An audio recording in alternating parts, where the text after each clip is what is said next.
बच्चों आज हम बात करेंगे पीएच स्केल के बारे में। पीएच स्केल से किसी सब्सटेंस की एसिडिटी और बेसिसिटी का कैसे पता चलेगा।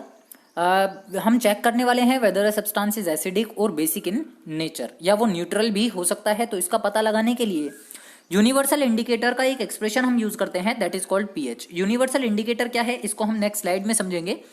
तो सबसे पहले अभी हम बात करते हैं केवल पीएच के लिए। तो पीएच एक ऐसी चीज है जो हमें आइडेंटिफाई कराती है किसी भी सब्सटेंस के वीक एसिड या स्ट्रॉन्ग एसिड या वीक बेस या स्ट्रॉन्ग बेस के होने के लिए। यानी कि सबसे पहली जो प्राइमरी इसमें कंडीशन आती है वो ये है कि पीएच की हेल्प से हम ये पता करेंगे कि कोई एक सब्सटेंस नेचर वाइज एसिडिक है या बेसिक है या न्यूट्रल है। इन तीन चीजों का पता हमें चलता है पीएच पेपर की हेल्प से या पीएच स्केल की हेल्प से। अब देखिए, इन चीजों को समझने के लिए हमें सबसे पहले एक बात जाननी होगी। जैसे जैसे पीएच की वैल्यू, अगर मैं पीएच की बात कर रहा हूं तो यहां पर जो कलर होता है किसी भी सब्सटेंस का वो प्रिडोमिनेट होता है, यानी यूनिवर्सल इंडिकेटर का कलर भी क्या होगा, प्रिडोमिनेट होगा। जैसे जैसे पीएच की वैल्यू हम इंक्रीज करते हैं या किसी सब्सटेंस की पीएच की वैल्यू इंक्रीज होती है तो उस केस में जो इंटेंसिटी होगी एसिडिक मीडियम की या एसिड के कलर की जो इंटेंसिटी होगी वो क्या होनी शुरू हो जाएगी, डिक्रीज होनी शुरू हो जाएगी। इसका मतलब ये मान लीजिए जैसे जैसे आपकी पीएच इंक्रीज हो रही है वैसे वैसे कलर जो होगा वो भी क्या होगा, चेंज होगा और वो डिक्रीज होना शुरू हो जाएगा। उसकी इंटेंसिटी थोड़ी सी लो पड़नी शुरू हो जाएगी। अगर डार्क कलर होगा तो वो थोड़ा सा कैसा हो जाएगा, लाइट कलर में चेंज होना शुरू हो जाएगा। और धीरे धीरे एक टाइम ऐसा आएगा equilibrium left to right shift होनी शुरू हो जाएगी। लेफ्ट टू राइट का क्या मतलब है इसको हम समझेंगे पीएच स्केल के बेस पर। जो हमें कलर्स प्रोवाइडेड है उन कलर्स में हम बोलते हैं लेफ्ट टू राइट का शिफ्टिंग होना, जो कि इक्विलिब्रियम स्टेट मिड पॉइंट है। तो इक्विलिब्रियम स्टेट में क्या होता है, लेफ्ट टू राइट क्या हो जाता है, ये शिफ्ट हो जाता है। तो उसको समझने के लिए हमें एक डायग्राम समझना होगा जिसमें कि बहुत सारे कलर्स को हम रिप्रेजेंट करेंगे for the identification of acid और बेसिक सब्सटेंस। तो यहाँ पर दो टर्म्स आती हैं, एक तो होता है आपके पास HIN और एक होता है खाली IN। जो HIN है वो स्टैंड करता है एसिडिक मीडियम के लिए और जो IN है वो स्टैंड करता है बेसिक मीडियम के लिए। अगर equilibrium left to right shift हो रहा है इसका मतलब ये होगा कि HIN की वैल्यू डिक्रीज होगी, यानी एसिडिक मीडियम की वैल्यू डिक्रीज होती जा रही है, pH of acidic medium decrease होगा और IN की वैल्यू क्या हो जाएगी, उस केस में इंक्रीज हो जाएगी। इसका मतलब बेसिक मीडियम इंक्रीज होता जा रहा है। तो equilibrium left to right shift होने का यही मतलब होगा। यहां पर ये बात आप याद रखेंगे कि HIN decreases as well as IN increases. अब देखते हैं कि किस तरीके से हम किसी सब्सटेंस के कलर के बेसिस पर उसकी पीएच की वैल्यू को कैलकुलेट कर सकते हैं, क्योंकि हर इंडिकेटर के लिए जो पीएच रेंज होती है वो एक फिक्स पीएच रेंज होती है। हर इंडिकेटर अपने एक फिक्स पीएच रेंज को शो करता है। जैसे कि यूनिवर्सल इंडिकेटर के लिए रेंज होती है -1 से +1 के लिए, तो -1 से +1 के बीच में ही यूनिवर्सल इंडिकेटर लाई करता है। इनको हम पी के एसिडिक वैल्यू से भी देख सकते हैं, लेकिन ये चीजें अभी इतनी डीपली में हमें नहीं समझनी है। केवल अभी हमें ये देखना है कि पीएच के बेसिस पर हम उसके नेचर को कैसे याद रखेंगे। तो यहाँ पर पीएच स्केल के लिए हमें एक चीज समझनी होगी, पीएच पेपर। अब पीएच स्केल पर भी जो कलर चेंजेस हमें मिलते हैं वो हमें इस पीएच पेपर की हेल्प से मिलते हैं।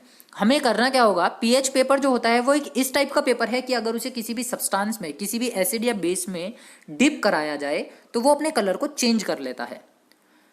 ठीक है, तो अगर मान लीजिए मैंने इस पीएच पेपर को यूनिवर्सल इंडिकेटर में डिप कराया, तो यूनिवर्सल इंडिकेटर में डिप कराने पर अगर इसका कलर रेड टू ब्लू हो गया, रेड टू ब्लू हो गया तो ये क्या होगा, बेस होगा। और अगर ब्लू टू रेड हो गया तो ये कैसा हो जाएगा, एसिडिक हो जाएगा। तो ये चीज आपको समझनी होगी यहाँ पर। इसके लिए हमें ये टेबल समझनी होगी जो कि इस नेक्स्ट स्लाइड में हम आपको दिखा रहे हैं। तो ये डायग्राम आप देख पा रहे होंगे। इस डायग्राम में कलर्स मेंशन किए गए हैं। इन कलर्स में ये 7 यहां से 1 से लेकर 7 तक का जो पार्ट है वो एसिडिक मीडियम के लिए स्टैंड करता है और 8 से लेकर के 14 का जो पार्ट है ये बेसिक मीडियम के लिए स्टैंड करता है। इसका मतलब ये हुआ कि अगर पीएच वैल्यू 1 से लेकर 7 के बीच में रहती है तो इसका मतलब वो सब्सटेंस कैसा होगा, नेचर वाइज एसिडिक होगा। और अगर 7 to 14 के बीच में लाई करती है तो वो सब्सटेंस नेचर वाइज कैसा होगा, बेसिक होगा। और अगर इक्वल टू 7 आ जाती है इसका मतलब वो सब्सटेंस कैसा होने वाला है, न्यूट्रल होने वाला है। तो चलिए समझते हैं इन चीजों को। ये पीएच स्केल है।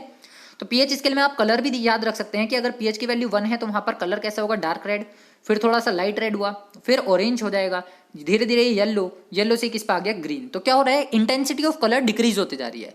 यहां से equilibrium left to right shift होते टाइम इंटेंसिटी ऑफ कलर भी क्या हो रही है, डिक्रीज हो रही है। और जैसे जैसे ये कहाँ जा रही है, देखिए यहाँ पर इंटेंसिटी कैसी हो गई है, 7 के बाद 14 तक जाते जाते इंटेंसिटी इंक्रीज हो गई है। इसका मतलब एसिडिक मीडियम डिक्रीज हो रहा है और बेसिक मीडियम इंक्रीज हो रहा है। तो अगर पीएच स्केल की रीडिंग की मैं बात करता हूँ तो लेस देन होने पर ये एसिडिक मीडियम को इंडिकेट करेगा, मोर देन 7 होने पर ये बेसिक मीडियम को इंडिकेट करेगा, इक्वल टू 7 होने पर ये न्यूट्रल मीडियम को या प्योर डिस्टिल वाटर हम इसे कह सकते हैं, इस मीडियम को इंडिकेट करेगा।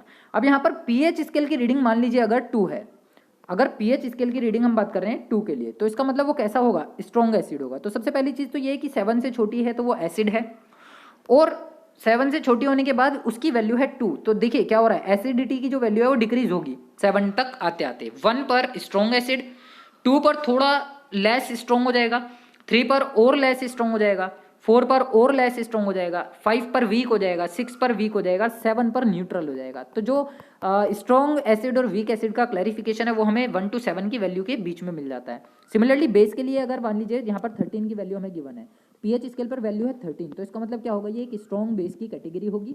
अगर 6 वैल्यू इंडिकेट होती है तो इसका मतलब वो क्या होगा, एक वीक एसिड होगा, क्योंकि ये 7 से पहले लाई कर रहा है। अगर 8 है, पीएच की वैल्यू अगर हमारे पास 8 है, तो देखिए 7 के जस्ट आफ्टर है, इसका मतलब ये एक बेस होगा। अब क्योंकि क्या हो रहा है, हम लेफ्ट टू राइट जाते हैं तो इंटेंसिटी इंक्रीज होती है इन दी बेसिक मीडियम, तो इसका मतलब जो 8 to 10 है वो एक वीक बेस में काउंट किए जाएंगे, और 11 to 14 जो होंगे वो एज कंपेरेटिव स्ट्रॉन्ग बेस में काउंट किए जाएंगे। तो ये आपका एक पीएच स्केल है जिसके बेसिस पर आप किसी भी सब्सटेंस के एसिडिक या बेसिक होने की या न्यूट्रल होने की आइडेंटिफिकेशन कर सकते हैं। आपको याद रखना होगा न्यूट्रल केवल तब होगा जब हमारे पास पीएच की वैल्यू होगी 7।